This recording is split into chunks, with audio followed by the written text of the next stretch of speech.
John always takes the bus to the service because he is a humble person.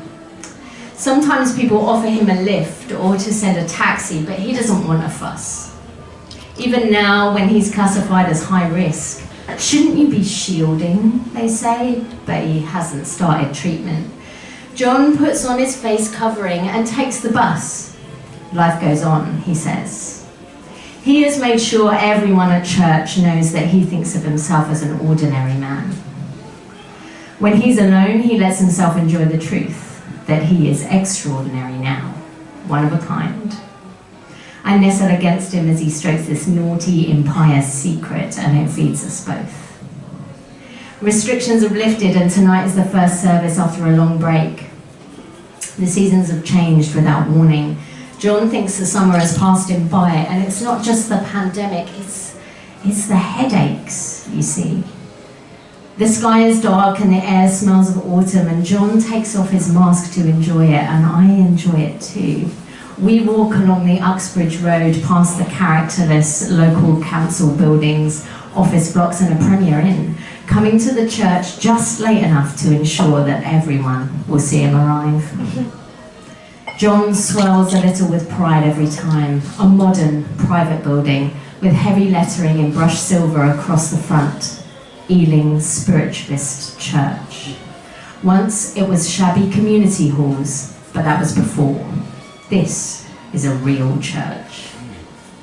John whisks us through the door with a flourish, his long coat adding drama to our arrival.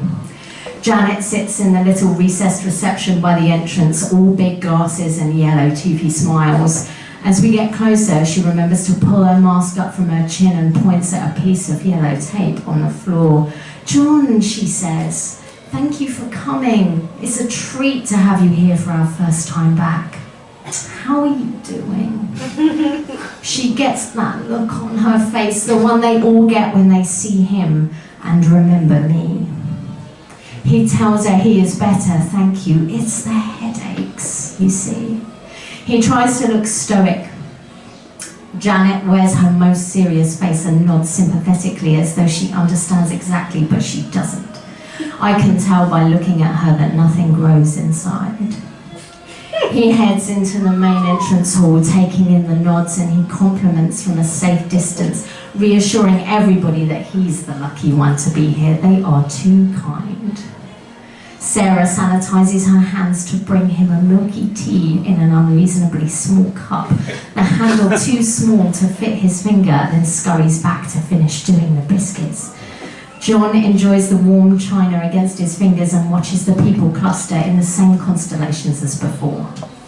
The mums over here, the men over there, fewer of each than there used to be, it's limited numbers.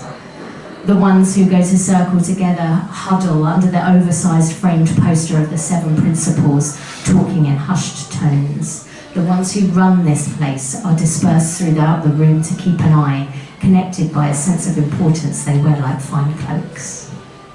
And there they are, tonight's desperate. They clutch at John with their eyes. Grief has etched deep lines in their faces. We feel everyone's relief that John is here, and their chatter and scrutiny make his head hurt.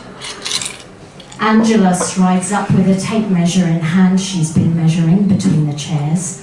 She steers John into the quiet of the large back room where the service will take place. People move clear of her as she comes through like she's a repelling magnet. Tonight is special for Angela. Her hair is down and carefully brushed. She's wearing the iridescent purple lipstick. It clashes with her green and yellow lanyard showing she's exempt. We watch her feet as she leads him, her grey checked trousers bunched slightly over her grey and lilac trainers. As we reach the back room, her soft steps squeak against the laminated floor, then squeak away again to remind everyone that gifted men, like John, need space and quiet to prepare. Rounded plastic chairs have been freed from their stacks against the wall to sit in very careful lines in front of the stage. One has been left on the stage for John, the same as everyone else's, except for the plump, mustard-coloured cushion on the seat. Janet embroidered the words on it: fatherhood of God, brotherhood of man. John puts his cup down next to the chair and drapes his coat over the back. He's wearing a pressed shirt with his jeans, and as always for church, he wears his special belt buckle adorned with the cross, the open book, the rays of the light of truth. He surveys the room of empty chairs. The walls are dull and bare in here, the floor is scuffed and it smells like any community hall, but this is a real church. Before the people come in to hear the words, John says a prayer like he's suddenly nervous his gift will leave him. But I am still here. Nestled among the creases under his skull, I grow, I get stronger. I am aiming for inoperable. And yes, there are the headaches, but I bring him the sight. Most merciful and loving God, he says, let light repel darkness, let the spirits find their way. But light has nothing to do with this. The dead gather behind us. Yeah!